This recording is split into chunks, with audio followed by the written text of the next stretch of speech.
السلام علیکم ورحمۃ اللہ تعالی وبرکاتہ۔ جامعہ رضویہ منظر اسلام کی یوٹیوب چینل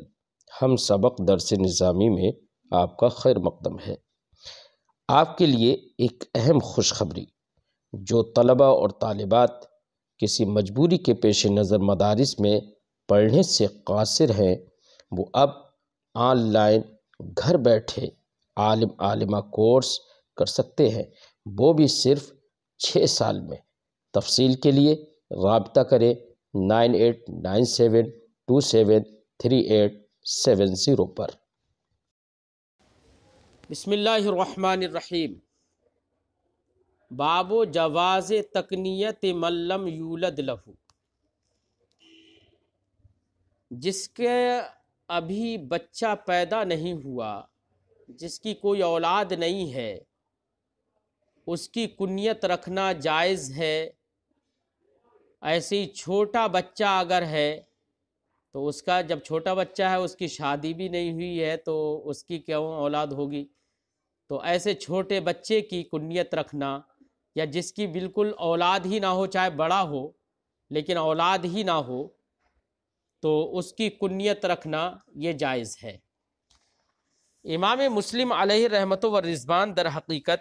اس باب میں ایک وہم کا ازالہ کرنا چاہتے ہیں۔ عام طور سے آپ نے دیکھا ہوگا کہ کنیت جو ہوتی ہے لفظ اب کے ذریعے سے رکھی جاتی ہے، جیسے ابو القاسم اور ابو حفص، ہے نا، ابو عمر، اس طریقے سے کنیت رکھی جاتی ہے۔ تو لفظ ابو القاسم میں اگر اس کا معنی کرو تو معنی ہوگا قاسم کا باپ، یا کہا جائے ابو حفص عمر تو ابو حفص حفص کا باپ، یہی تو معنی ہوگا۔ تو اس سے یہ شبہہ ہوتا ہے، وہم ہوتا ہے کہ شاید کنیت اسی کی رکھی جائے جس کی کوئی اولاد ہو اور وہ اس کا کسی کا باپ ہو، تبھی تو اسے ابو کہا جائے گا، یہ وہم ہوتا ہے۔ تو امام مسلم علیہ رحمت و رضوان اس باب میں یہ بتانا چاہیں گے کہ کنیت رکھنے کے لیے یہ ضروری نہیں ہے کہ کسی کی اولاد ہو تبھی اس کو لفظ اب کے ذریعے سے اس کی کنیت رکھی جائے، بلکہ حدیث پاک سے یہ ثابت کریں گے، حدیث پاک اس بات پر ذکر کریں گے کہ ایک چھوٹا بچہ اگر ہے جس کی ابھی شادی بھی نہیں ہوئی ہے، جس کی کوئی اولاد متصور بھی فی الحال نہیں ہے، اس چھوٹے بچے کی بھی کنیت رکھی گئی ہے، جس سے یہ معلوم ہوتا ہے کہ چھوٹے بچے کی یا بے اولاد شخص کی بھی لفظ اب کے ذریعے سے کنیت رکھنا یہ جائز ہے۔ اسی کے تعلق سے باب باندھا امام مسلم، باب و جواز تکنیت من لم یولد لہ، جس کی کوئی اولاد نہ ہو اس کو اس کی کنیت رکھنا جائز ہے۔ ایسے ہی چھوٹے بچے کی بھی کنیت رکھنا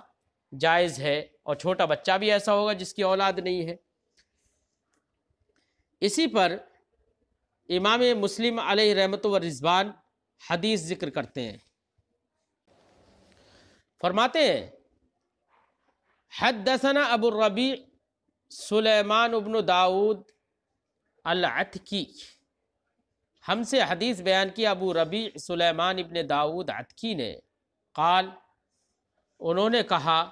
حدثنا عبد الوارث، ہم سے حدیث بیان کی عبد الوارث نے، انہوں نے کہا، قال، انہوں نے کہا، حدثنا ابو التیاح، ہم سے حدیث بیان کی ابو التیاح نے، قال، انہوں نے کہا، حدثنا انس بن مالک، ہم سے حدیث بیان کی انس ابن مالک نے۔ تو یہ سند انس ابن مالک تک آ گئی۔ اب اس کے بعد ایک سند کو بدل کر پیش کر رہے ہیں، فرماتے ہیں تحویل سند، قال، فرمایا، وحدثنا شیبان بن فروخ، ہم سے حدیث بیان کی شیبان ابن فروخ نے،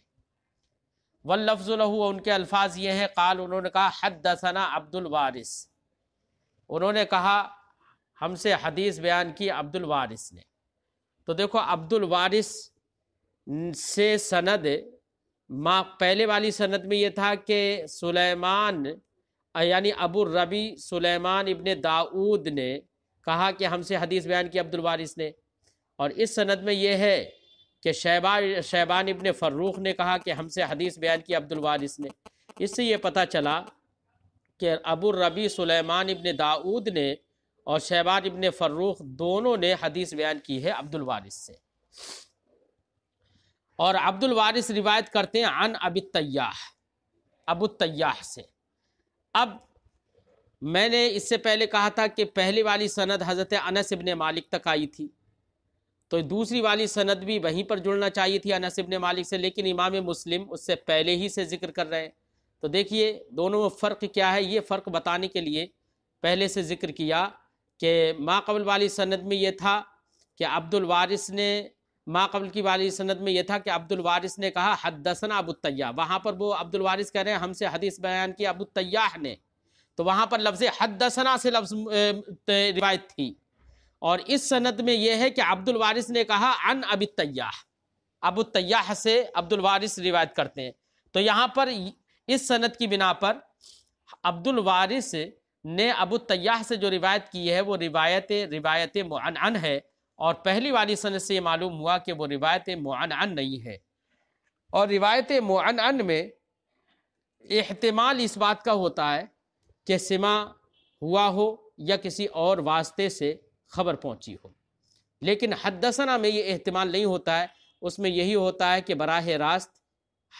شیخ نے اپنے شاگرد کو حدیث بیان کی۔ یہ دونوں سندوں میں فرق تھا، اس لیے امام مسلم نے یہاں سے یہ سند بیان کر دی۔ فرماتے ہیں حدثنا عبد الوارث، ہم سے حدیث بیان کی عبد الوارث نے، وہ روایت کرتے ہیں ابو التیاح سے، وہ روایت کرتے ہیں عن انس بن مالک، حضرت انس بن مالک سے۔ اب یہاں پر بھی دیکھیے ابو التیاح نے ما قبل والی سند میں یہ تھا کہ ابو التیاح نے کہا حدثنا انس بن مالک، اور اس سند میں یہ ہے کہ ابو التیاح نے کہا عن انس بن مالک، تو دونوں میں فرق ہو گیا۔ اسی فرق کو ظاہر کرنے کے لیے امام مسلم نے یہ سند ذکر کی ہے۔ قال، فرمایا انہوں نے، یعنی انس بن مالک نے فرمایا کانا رسول اللہ صلی اللہ علیہ وسلم احسن الناس خلقا، رسول اللہ کانا رسول اللہ صلی اللہ علیہ وسلم احسن الناس خلقا، یہ احسن منصوب ہوگا کانا کی خبر ہونے کی بنا پر، کیونکہ کانا کا اسم مرفوع ہوتا ہے اور اس کی خبر منصوب ہوتی ہے۔ کانا رسول اللہ صلی اللہ علیہ وسلم احسن الناس خلقا، رسول اللہ صلی اللہ علیہ وسلم لوگوں میں عادت کے لحاظ سے سب سے بہتر تھے۔ وکان لی اخن، اور حضرت انس فرماتے ہیں کہ میرا ایک بھائی تھا، یقال لہو ابو عمیر، جس کو ابو عمیر کہا جاتا تھا، یعنی ان کی کنیت کیا تھی؟ ابو عمیر تھی۔ قال، راوی فرماتے ہیں احسبہ قال کان فطیما، میرا یہ خیال ہے کہ انس نے یہ کہا کہ یہ ابو عمیر جو تھے وہ فطیم تھے۔ فطیم کا مطلب وہ بچہ جو دودھ چھوڑ چکا ہو اور دوسری غذائیں لیتا ہو، وہ فطیم کہلاتا ہے۔ تو راوی فرماتے ہیں کہ میرا یہ خیال ہے کہ حضرت انس نے کہا کانا فطیمن، کہ وہ دودھ چھوڑ چکے تھے، اپنی ماں کا دودھ پینا چھوڑ چکے تھے اور دوسری چیزوں سے غذا لیتے تھے، یعنی کھانا کھانے لگے تھے۔ قال، فرماتے ہیں فکان اذا جاء رسول اللہ صلی اللہ علیہ وسلم فرآہ قال ابا عمیر ما فعل النغیر، تو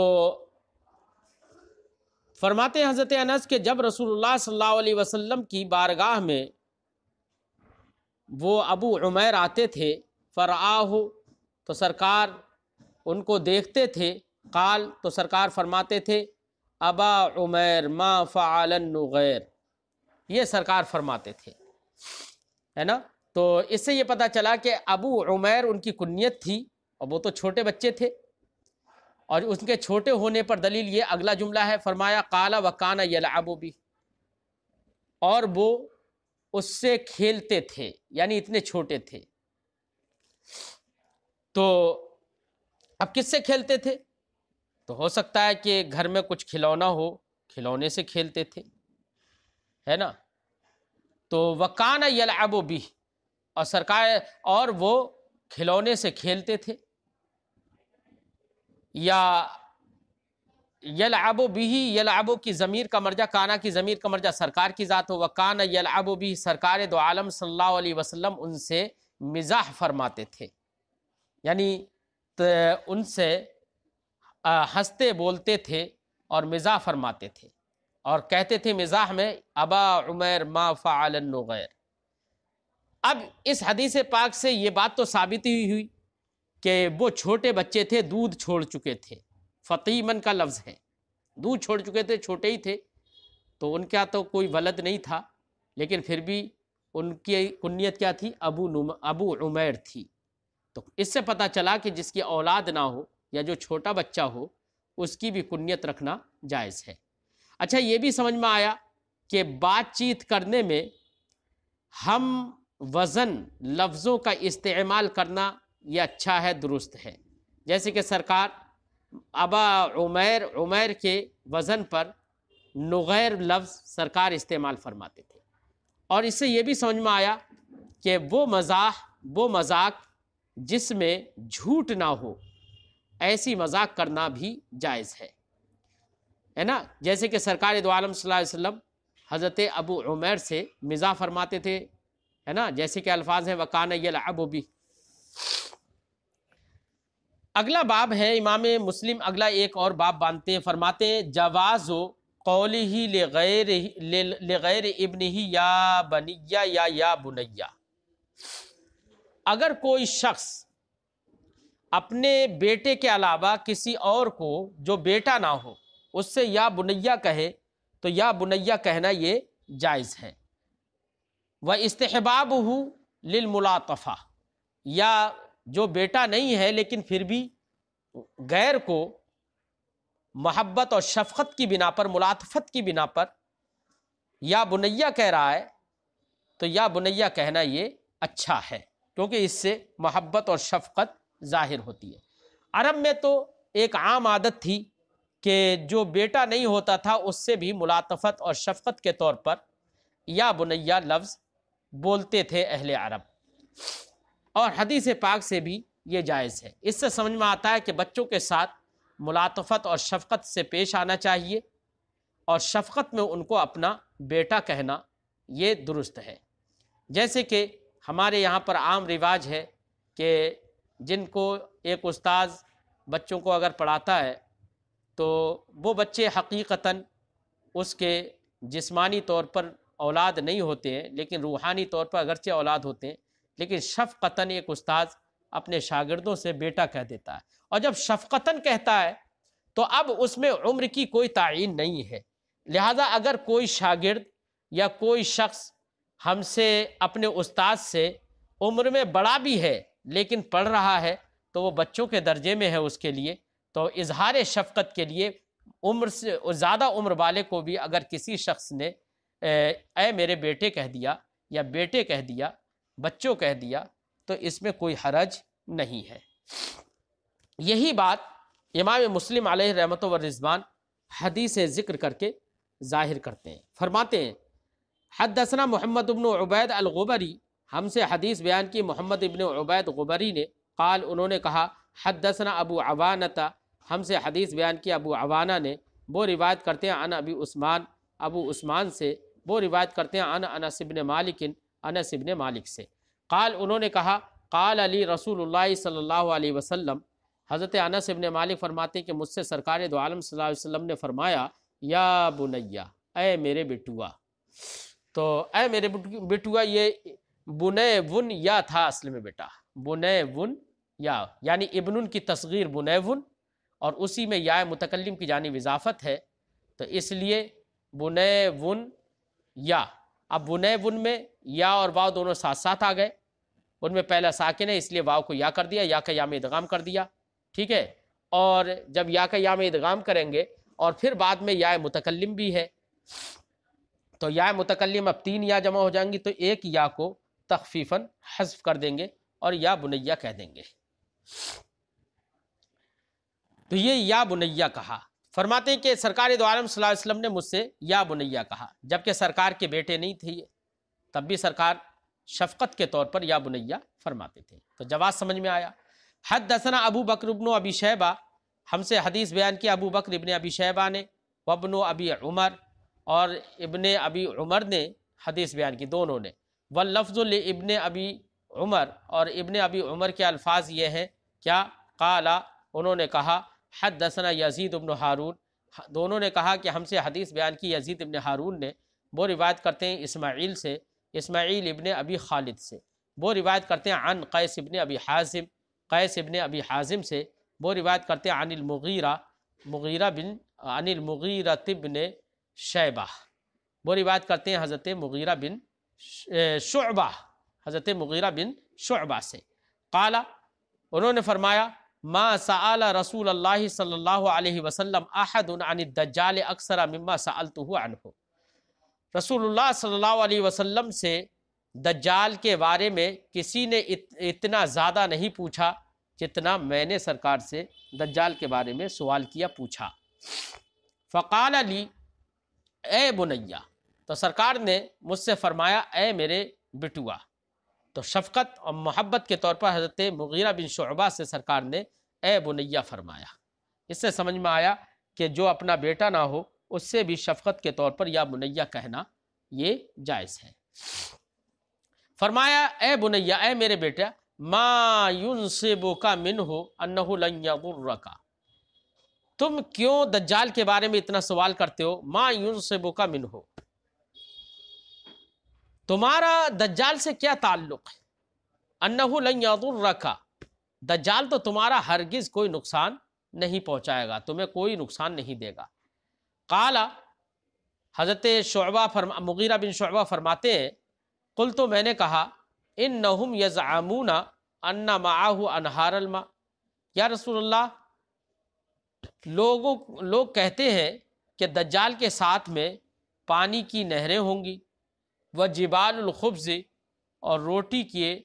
پہاڑ ہوں گے۔ قال، تو سرکار نے ارشاد فرمایا، ہوا اہون علی اللہ من ذالک، اسی وجہ سے تو وہ اللہ کے نزدیک سب سے زیادہ ذلیل ہوگا۔ یہ اہون، یہ الہون سے بنا ہے، الہون الذل والہوان سے بنا ہے، الہوان کا معنی ہوتا ہے ذلت و رسوائی، اسی سے اس میں تفضیل اہون، بہت زیادہ ذلت و رسوائی والا۔ قال، فرمایا، ہوا اہون علی اللہ من ذالک، اسی وجہ سے تو وہ اللہ کی بارگاہ میں سب سے زیادہ ذلیل خوار ہوگا، یعنی دجال۔ حدثنا ابو بکر ابن ابی شیبہ، ہم سے حدیث بیان کیا ابو بکر ابن ابی شیبہ نے، و ابن نمیر، اور ابن نمیر نے، قالا، دونوں حضرات نے کہا، حدثنا وکیع، ہم سے تحویل سند۔